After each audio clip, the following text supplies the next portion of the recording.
बंगाल में किसकी सरकार बनेगी? अब ये आप सभी के मन में चल रहा होगा। एग्जिट पोल के नतीजे भी आपके सामने होंगे। वैसे तो इस देश के 5 राज्यों में विधानसभा के चुनाव संपन्न हो चुके हैं। सबका नतीजा एक साथ 4 मई को आने वाला है। असम, तमिलनाडु, पश्चिम बंगाल, केरल और पुडुचेरी। और तमाम अगर आप ओवरऑल देखें एग्जिट पोल्स को, तो सबसे ज़्यादा निगाहें लोगों की जो है वो पश्चिम बंगाल की ओर लगी हुई हैं। पश्चिम बंगाल कभी लाल हुआ करता था, बाद में तृणमूल का तिरंगा आया और अब भाजपा का भगवा आएगा। इस बात को लेकर लोगों में बेचैनी भी है और लोगों में कई तरह के मन में जिज्ञासाएं हैं।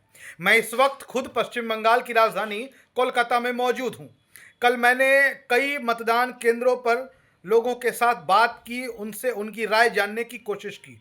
तो ऐसे में आप सबके मन में जो बात चल रही है एग्जिट पोल के नतीजों को लेकर कि क्या एग्जिट पोल जो कह रहे हैं वो सही साबित होंगे, क्या सच में पश्चिम बंगाल में जो है सरकार बीजेपी की बनने जा रही है। तो साफ तौर पर आपको बता दें कि बंगाल के लोगों के मन में चेंज की बात चल रही है, लोग परिवर्तन की बात कर रहे हैं। लेकिन भारतीय जनता पार्टी क्या 150 के पार पहुंच जाएगी? क्या बंगाल में जो मैजिकल, जो कह सकते हैं जादुई आंकड़ा जो है सरकार बनाने का 148, क्या वहां तक भारतीय जनता पार्टी पहुंचेगी?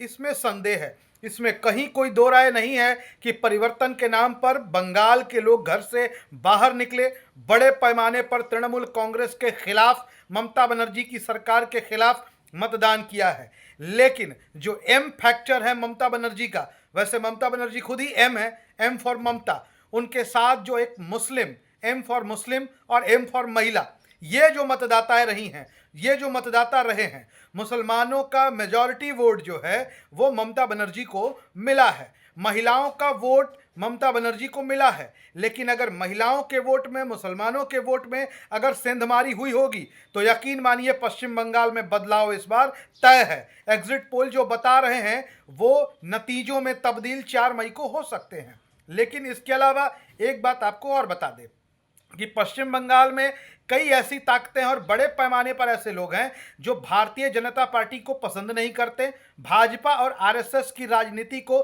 सिरे से खारिज करते हैं। वैसे में कई मतदाताओं के वोटों का विभाजन कांग्रेस और लेफ्ट की तरफ भी हुआ है। अगर कांग्रेस और लेफ्ट ने वोट अगर काटे होंगे, ममता बनर्जी के ही काटे होंगे। लेकिन कई राजनीतिक विश्लेषक यह भी बता रहे हैं कि सीपीएम और कांग्रेस ने जो वोट काटा है वो ममता विरोधी वोट काटा है। ममता विरोधी वोटों पर एक मुश्त दावेदारी भारतीय जनता पार्टी की थी, लेकिन भारतीय जनता पार्टी के वोटों में ही विभाजन कह सकते हैं। भारतीय जनता पार्टी के वोटों में, विपक्ष के वोटों में सेंधमारी सीपीएम अगर कांग्रेस ने की होगी तो भारतीय जनता पार्टी को इसका खामियाजा भुगतना पड़ेगा, इसका नुकसान उठाना पड़ेगा। लेकिन सारी बातों का निष्कर्ष एक है कि एग्जिट पोल जितनी जबरदस्त सुनामी दिखा रहे हैं भारतीय जनता पार्टी की, वैसी नहीं है।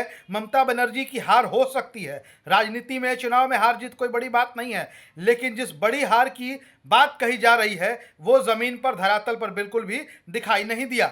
अगर आप भी पश्चिम बंगाल से हैं, आपने यहाँ के चुनाव को देखा है, तो आप बताएं आपकी राय क्या है।